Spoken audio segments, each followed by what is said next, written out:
విధ్వంసకర పాలన కొనసాగిస్తూ అవినీతి పరుల్ని, అసమర్థుల్ని, నేరస్తుల్ని పెంచి పోషిస్తున్నటువంటి విషయం 5 కోట్ల మంది ఆంధ్రులకు కూడా తెలుసు.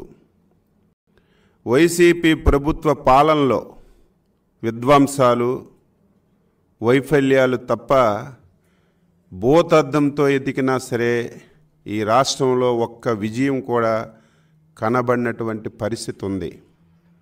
భస్మాసురుల్లాగా మారి ప్రతి వ్యవస్థను కూడా విధ్వంసం చేశాడు. ఈ రాష్ట్రంలో సగభాగం ఉన్నటువంటి మహిళలకి రక్షణ లేకుండా పోయింది.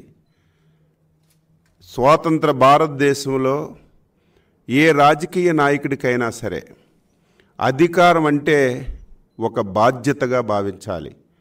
ప్రజలకు సేవ చేసే అవకాశం, ఇటువంటి కీలక బాధ్యతలు నిర్వహించాల్సినటువంటి జగన్మోహన్ రెడ్డి ప్రజల యొక్క భవిష్యత్తుని పూర్తిగా అంధకారంలోకి నెట్టేసిన విషయాన్ని ఈ సందర్భంగా గుర్తు చేస్తున్నాను.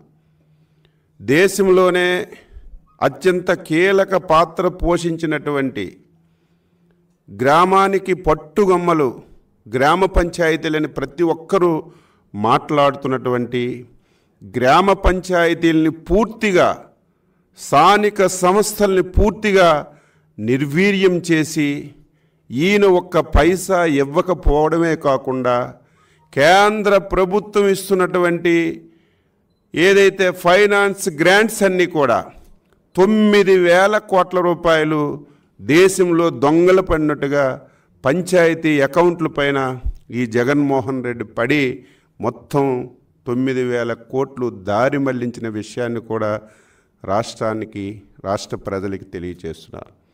గ్రామాల్లో పూర్తిగా అభివృద్ధి నిలిచిపోయింది.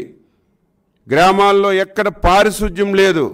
చంద్రబాబు నాయుడు గారు వేసినటువంటి లైట్లు, అది కూడా చిత్తశుద్ధితో, అంకిత భావంతో 5 సంవత్సరాలకి లైట్లు వేసి ఏ ఒక్క లైట్ పోయినా వాళ్ళకే మెయింటైన్ చేసుకునే అవకాశం ఇస్తే వచ్చిన వెంటనే దాన్ని విధ్వంసం చేసి రాష్ట్రం మొత్తాన్ని చీకటమయం చేసినటువంటి విషయాన్ని గుర్తు చేస్తున్నాను.